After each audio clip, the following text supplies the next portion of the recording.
Bienvenue dans Powerful Reborn, le podcast où l'on explore ensemble les émotions, le mindset et le développement personnel. Je m'appelle Maëlle, hypnothérapeute et coach en dev perso, et ma mission est d'accompagner les humains en quête de paix intérieure et d'amour de soi à guérir leurs blessures émotionnelles. Bienvenue à toi dans ce nouvel épisode. Aujourd'hui, on va discuter des styles d'attachement. Ça fait référence et ça fait un petit peu écho à la dépendance affective. Tu vas comprendre pourquoi. Parce que dans la dépendance affective, il y a également ton style d'attachement qui est à prendre en compte. Alors, je t'explique aujourd'hui. Tout d'abord, il faut que tu saches que la manière dont tu t'attaches aux autres trouve racine dans ton enfance. C'est-à-dire que la petite fille ou le petit garçon que tu étais a eu un style d'attachement, en tout cas a créé un style d'attachement quand tu étais enfant. Et aujourd'hui, ça émane de ça dans la façon dont tu vas t'attacher à l'autre. Ça façonne nos relations, nos émotions et parfois même nos choix amoureux. Donc, je vais t'expliquer tout ça. D'abord, je vais t'expliquer, du coup, ce qu'est un style d'attachement, les différents types et leurs origines, leur impact sur nos relations et des pistes pour tout simplement évoluer vers des attachements plus sains. Tout d'abord, qu'est-ce qu'un style d'attachement ? Alors, c'est des schémas relationnels que, comme je te disais juste avant, que tu as formés dans ton enfance, en réponse à tes interactions avec tes figures parentales ou tes premiers soignants. Quand je dis ça, c'est que parfois, c'est pas forcément des parents, si tu as été adopté ou quoi que ce soit, ou que tu étais en famille d'accueil, enfin voilà. Donc c'est important que tu fasses bien la différence. En gros, figure parentale, tout simplement. Et ça peut être même juste des proches, si tu as été élevé par ta grand-mère ou je ne sais quoi. Voilà, revenons à l'essentiel. En gros, ce style d'attachement, en fait, c'est la manière dont tu perçois l'amour et la sécurité, ok ? Ça influence, du coup, comme je te disais, nos comportements dans les relations et également nos réactions face aux conflits ou aux séparations. Si jamais tu veux aller un petit peu plus loin, il y a, du coup, tu peux trouver dans des livres ou des vidéos, peu importe, ou même des podcasts, je pense, tu pourras trouver le concept issu de la théorie de l'attachement de John Bowlby. Bowlby. On va y arriver. Ça s'écrit B-O-W-L-B-Y. Et ça a été développé par Mary Ainsworth avec l'expérience de la situation étrange. Si jamais tu veux faire davantage de recherches, je te laisserai du coup regarder ça. So, maintenant, tu sais ce qu'est un style d'attachement. D'accord ? C'est les schémas relationnels que tu as formés dans ton enfance en réponse à tes interactions avec tes figures parentales. Maintenant, quels sont ces styles d'attachement ? Alors, tout en haut de la liste, nous avons l'attachement sécurisant. Lui, c'est sûrement genre la petite pépite. Si seulement on avait tous cet attachement, on aurait en tout cas beaucoup moins de problèmes relationnels. L'attachement sécurisant, en fait, quand tu as ce style d'attachement, tu te sens en sécurité et à l'aise avec l'intimité et l'indépendance. Ça veut dire que tu vas avoir une confiance naturelle en toi et en tes partenaires. Tu sais exprimer tes besoins, tes émotions, tes envies de manière complètement équilibrée et totalement fluide. Ça, l'origine du coup de cet attachement, ça naît d'une enfance où tes figures parentales étaient disponibles émotionnellement, où elles ont été également cohérentes dans leur réponse à tes besoins. Elles ont été présentes, rassurantes, aimantes, etc. En fait, ça permet à la petite fille ou le petit garçon que tu étais d'apprendre que le monde est sûr, que tes besoins seront comblés et que tu peux faire confiance à ceux qui t'entourent. Par exemple, t'es dans ton couple, t'as un désaccord, tu l'exprimes calmement, tu expliques ce que tu ressens par rapport à tes émotions, avec empathie, etc. Tu ne crains pas en fait que ce conflit mette fin à ta relation parce que tu te sens pas aimé ou en sécurité. Ça, tu vois, c'est le scénario parfait. Et ça existe. Mais il y en a pas beaucoup. Clairement, il y en a pas beaucoup. Ça, c'est l'attachement le plus sain, on va dire. Ensuite, tu as l'attachement anxieux. Alors, l'attachement anxieux est très souvent, pas toujours, mais à 90% du temps, l'attachement de la personne qui est en dépendance affective. Ce style d'attachement, il se caractérise par une peur constante de l'abandon et un besoin excessif de validation et d'attention. Et du coup, tu vas chercher constamment à être rassuré en permanence et tu peux même être possessif ou du coup dans la dépendance affective. Très souvent. C'est pas toujours le cas, mais très très souvent.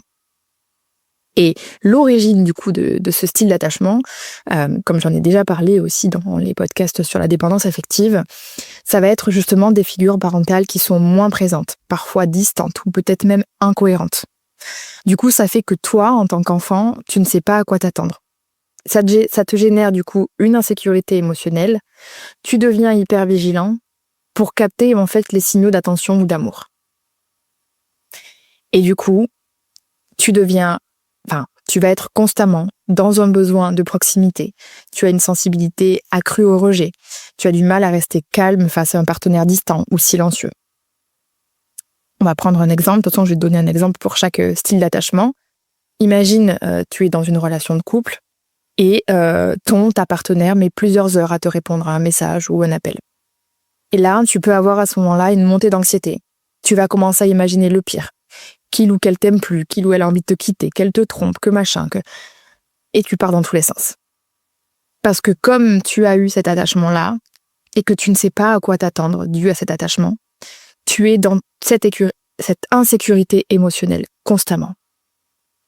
Et donc, forcément, je te fais pas de dessin, hein. Quand tu as ce style d'attachement, être dans une relation et construire une relation équilibrée, c'est challengeant. Pas impossible, puisque ça ne te définit pas, mais c'est challengeant. Ensuite, on a l'attachement évitant. Coucou tous les fuyants. Donc l'attachement évitant, en fait, c'est un style qui va valoriser l'indépendance au point de rejeter l'intimité émotionnelle.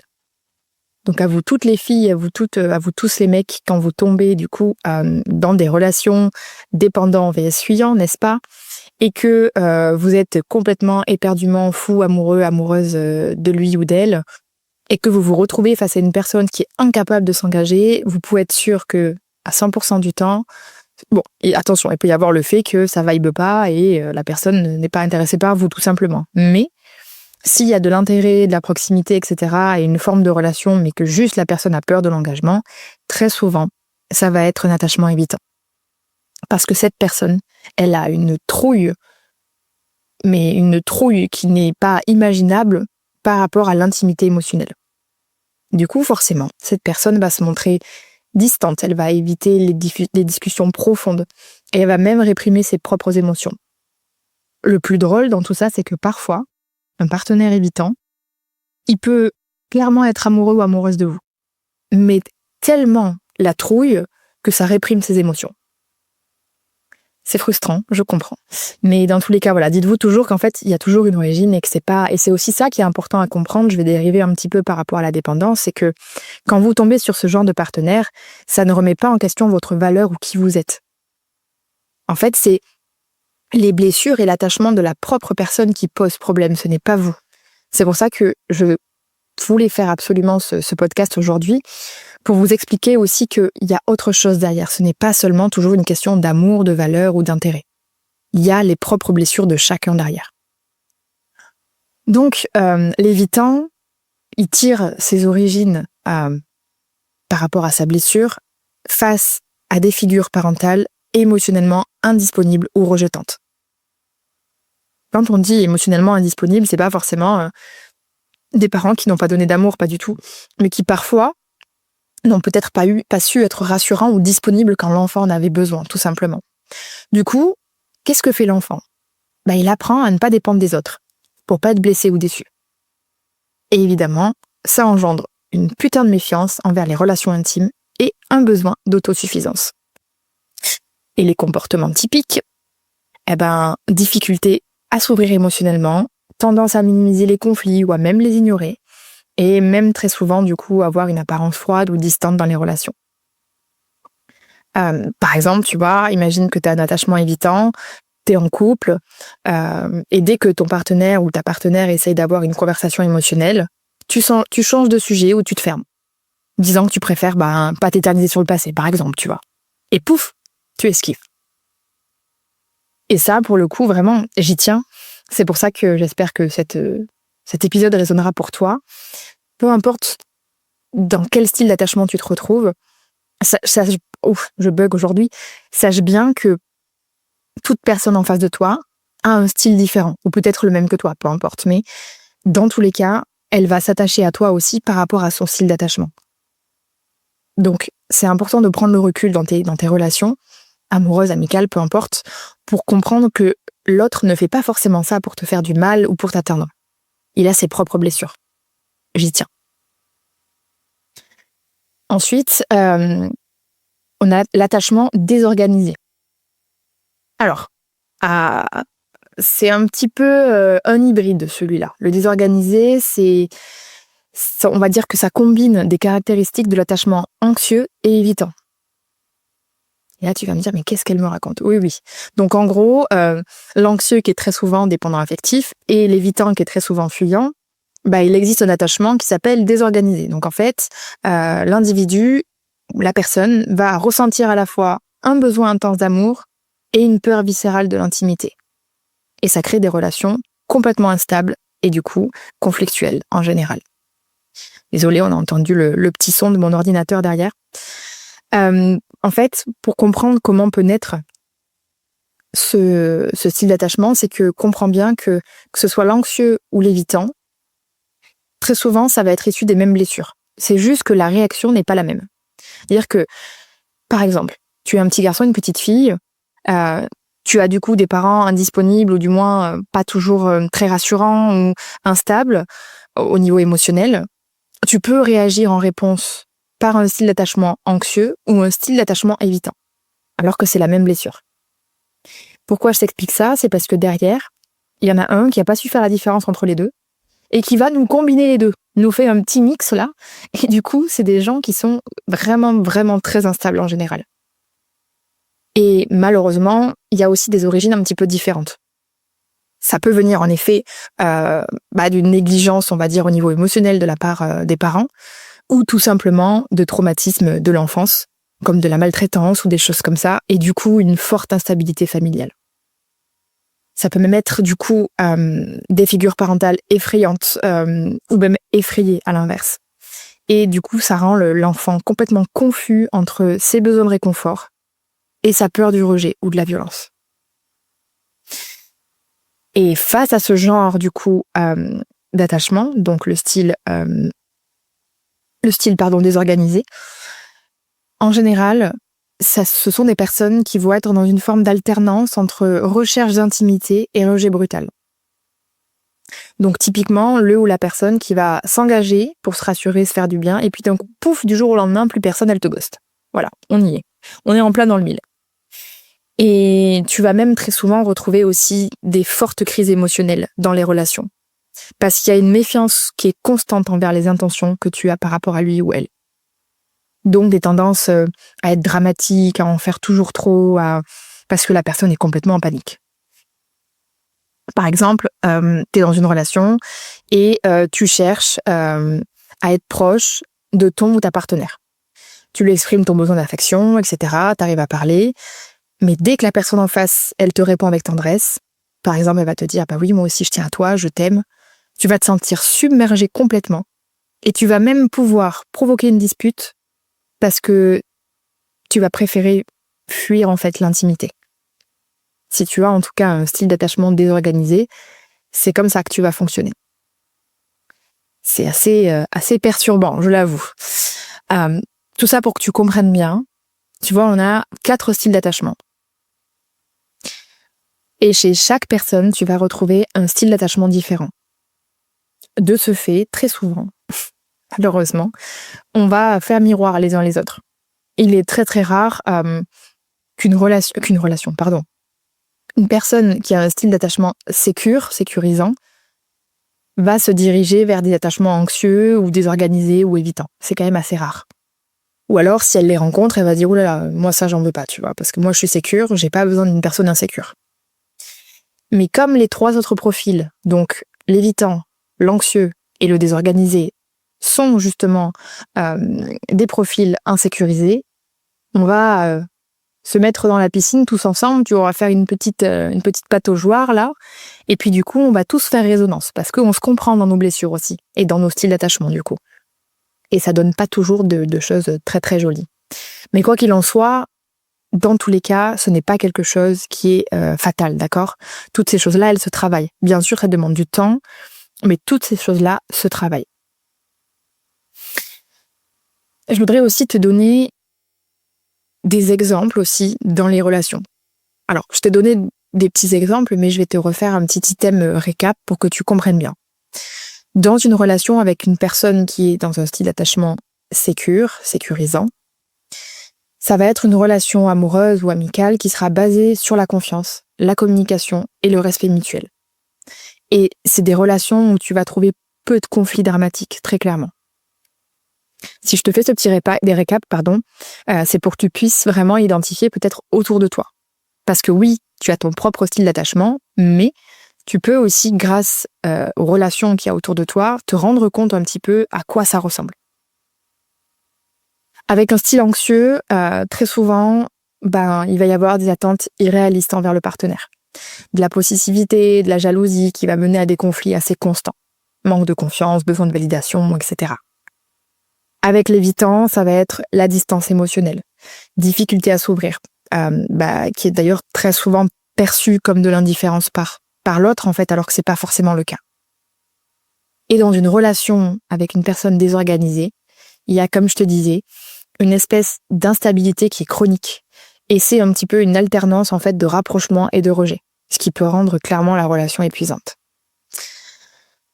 Voilà, au moins, tu as une petite idée un petit peu de ok, c'est quoi les styles et comment je les reconnais aussi autour de moi et moi, comment je m'identifie. Maintenant, comment on fait pour, alors, j'ai envie de dire déconstruire, mais surtout pour guérir de ce style d'attachement s'il n'est pas effectivement sécure. Le but, c'est d'arriver à créer un style d'attachement qui est sécure. Et oui, c'est pas parce que tu es adulte que ce n'est pas possible de changer ça. Ok ? Le plus important déjà, et c'est notamment avec la lecture, avec les prises de conscience, les podcasts, etc., que tu vas pouvoir réaliser ça, ça va être identifier tes schémas relationnels. Prendre conscience, en fait. Ok, moi, je suis dans quel style de relation ? Là, tu as pu identifier ton style d'attachement. Maintenant, dans quel style de relation tu es ? Et accepter tout simplement que ce style, il ne te définit pas. Il t'influence, c'est différent. Donc, une fois que tu as pris conscience de ton style et des relations que tu vis, le but, et on y revient toujours, c'est la base de toute façon de toute guérison, j'ai envie de te dire, ça va être de travailler sur tes blessures de gosse. Toujours, toujours, toujours. En fait, c'est de cette façon-là que tu vas pouvoir reconnaître les manques, les peurs héritées de ton passé, les croyances, etc. Pour ça, le plus intéressant, ça va être justement de pouvoir te faire accompagner. Je vais en profiter du coup pour faire une petite aparté, parce que si je te parle aujourd'hui de style d'attachement et du coup le lien que je fais avec la dépendance affective, c'est parce que, si tu ne le sais pas encore, j'ai sorti il y a peu de temps mon programme Libre d'aimer.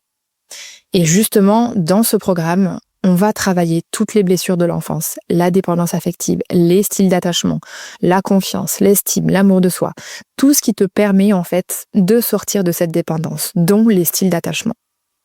Je te le place ici parce que forcément ça fait sens et que si tu te reconnais dans ce podcast et que tu te rends compte que c'est des choses qui aujourd'hui affectent tes relations et qu'en plus de ça, tu es dans une situation de dépendance affective, alors clairement c'est le moment pour toi d'avancer et ça peut être déjà un premier pas de la guérison que de rejoindre mon programme. Il est encore accessible actuellement en prix de lancement, donc je t'invite tout simplement à aller visiter le site powerfulreborn.com en tout petit et attaché et tu pourras trouver tous les items que tu retrouveras dans le programme, etc. J'explique vraiment tout ce qu'on fait à l'intérieur et d'ailleurs sache que c'est payable si jamais tu as besoin en 3 ou 4 fois. Voilà. J'ai fait ma petite parenthèse, j'ai placé Libre d'aimer, on peut continuer. Donc, je te disais maintenant comment on fait du coup pour se remettre de tout ça. Donc d'abord la prise de conscience, ensuite la guérison des blessures. Et on va commencer justement à développer un attachement sécurisant. Comment on fait ça ? On travaille sur la création de sa propre sécurité intérieure. On cultive l'amour, la confiance et l'estime de soi. Également, ça passe par le fait de choisir et trouver des partenaires qui sont au moins sécurisants, d'accord? Pas, voilà, si tu as un style d'attachement anxieux, ne cours pas vers un style d'attachement désorganisé, ça va pas le faire. Voilà, clairement. Ou du moins, ça va être compliqué. Ça ne veut pas dire que ça ne fonctionnera pas, mais ça va être compliqué. C'est important de choisir des relations, en fait, qui vont encourager une communication ouverte et respectueuse. Peu importe les blessures de chacun, ok? Ensuite, ça passe aussi par la modification de tes croyances limitantes. Parce que très souvent, dans ce genre de profil, les styles d'attachement anxieux, désorganisés, évitants, il y a très souvent des croyances limitantes du style « je ne mérite pas l'amour »,« je suis vulnérable, donc je vais être rejeté, donc on va me faire du mal », etc. L'idée, c'est de venir aussi modifier ces croyances. Encore toutes ces choses que tu retrouveras dans Libre d'aimer. Et du coup, ça passe aussi par la régulation émotionnelle. Déjà, l'acceptation, la gestion émotionnelle, ça peut passer par plein de petites choses. Et surtout des choses qui vont te permettre dans ton quotidien de travailler cette sécurité intérieure. Vraiment, vraiment, vraiment important. J'ai essayé de faire bref, pour pas que ce soit ni trop long ni trop court, et surtout que tu aies toutes les infos qui vont te permettre d'aller peut-être creuser davantage ensuite si tu as besoin. Tu peux aller demander à Google, à ChatGPT, à ce que tu veux pour aller chercher plus en profondeur tout ça. Mais ça me tenait vraiment à cœur de te partager ça aujourd'hui, que tu puisses comprendre ce qu'est un style d'attachement, quel est le tien, comment ça impacte nos relations, à quoi ressemblent les relations avec des styles d'attachement différents, et avoir, comme je te disais, le chemin, les premières pistes pour pouvoir te sortir de tout ça, tout simplement. Et je dirais en conclusion que comprendre ton style d'attachement, c'est vraiment la clé pour briser tes schémas négatifs et construire des relations alignées. C'est en tout cas, des clés méga importantes. Et ça ne tient qu'à toi de vouloir guérir peut-être de tout ça. Je pars, tu sais, du principe, et d'ailleurs ça concerne toutes les personnes que j'ai en suivi et également les personnes qui me rejoignent dans le programme. Je ne suis pas une sauveuse. Moi-même, personne m'a sauvée. J'ai été m'aider, m'entourer des gens qui ont pu m'aider. Et aujourd'hui, je suis la thérapeute, l'humaine, qui te transmet des clés, des outils. Ce qu'on appelle « je te donne du poisson ». Mais je ne t'apprends pas à pêcher. Non, c'est l'inverse, pardon. Excuse-moi, je t'apprends à pêcher, je ne te donne pas du poisson. Pardon pour la nuance. Je voulais faire un truc là, bam bam bam. Oui, pas du tout, Maëlle. Tu t'es trompée, t'as inversé les mots. Tout ça pour dire que oui, effectivement, je t'apprends à pêcher, mais je ne te donne pas ce poisson, parce que si je te donne le poisson, tu vas rien faire tout seul. Par contre, si je t'apprends à pêcher, tu vas aller pêcher tout seul. Et tout ça, je te laisse le remettre dans le contexte de la vie de tous les jours. Clairement, c'est toi qui as les clés. Certaines te manquent et c'est pour ça que c'est important de t'entourer, que c'est important de continuer à bosser sur toi avec les bonnes personnes. Mais dans tous les cas, l'acteur, l'actrice principale de tout ça, c'est toi. Alors, je t'encourage vraiment, si tu te sens prêt ou prête, à t'aventurer sur le chemin de la guérison, à t'entourer peut-être des personnes nécessaires, peut-être si tu as envie d'une hypnothérapeute géniale, ou qui est moi bien sûr, ou bien de rejoindre ce genre de programme comme je t'ai parlé. Je dis pas que forcément le mien est la révolution absolue, mais dans tous les cas, tu trouveras plein d'outils comme ça, plein de programmes comme ça, pas forcément sur les mêmes items, mais auprès de plein de créateurs de contenu qui, du coup, de par leur métier, apportent ce genre d'outils. Et vraiment, je t'y encourage parce que moi, la première, ça a été dans mon chemin, en fait. Je me suis entourée personnellement d'hypnothérapeutes parce que c'est ce qui me correspondait le plus, tout simplement. J'ai jamais aimé la thérapie classique pour avoir essayé psychiatre, psychologue, thérapeute classique. J'ai jamais trouvé mon compte parce que j'avais besoin d'actions concrètes, j'avais besoin de comprendre et que très souvent ces gens-là te guident mais ne t'expliquent pas. Et moi, j'avais besoin de comprendre déjà parce que c'est ce qui me permet de vous le transmettre aussi aujourd'hui. Et je me suis aussi aidée de formations en ligne, de programmes, etc. pour bosser mes blessures, pour aller chercher en introspection et tout ce qui s'ensuit. Donc voilà. J'ai une énergie débordante aujourd'hui, c'est fou, je fais que bugger, je suis désolée. En tout cas, comme d'habitude, je ne coupe pas, donc je te laisse ici avec ma pleine authenticité. Et voilà, je voulais juste placer ça parce que c'était important comme rappel par rapport à la guérison et que tu saches bien que c'est toi le ou la chef. Il n'y a que toi qui peux agir. Alors, comme je disais, par rapport à ce podcast en particulier, à cet épisode, et par rapport éventuellement à ta dépendance affective, si tu as envie de rejoindre Libre d'aimer, c'est maintenant. Moi, je t'attends de l'autre côté. Tout simplement. Voilà, c'est tout pour aujourd'hui. J'espère que tu auras apprécié cet épisode. N'hésite pas, comme d'habitude, à me laisser une petite note et un petit commentaire. Ça prend 2 minutes et c'est méga super important pour moi et pour faire développer davantage le podcast. Tu peux le faire très facilement via Apple Podcast. Tu descends tout en bas de la page et tu as directement la proposition pour mettre la petite étoile et poser ton commentaire. Voilà, en tout cas, je t'en serai extrêmement reconnaissante. Et sur ce, je te dis à lundi prochain pour un nouvel épisode. Salut!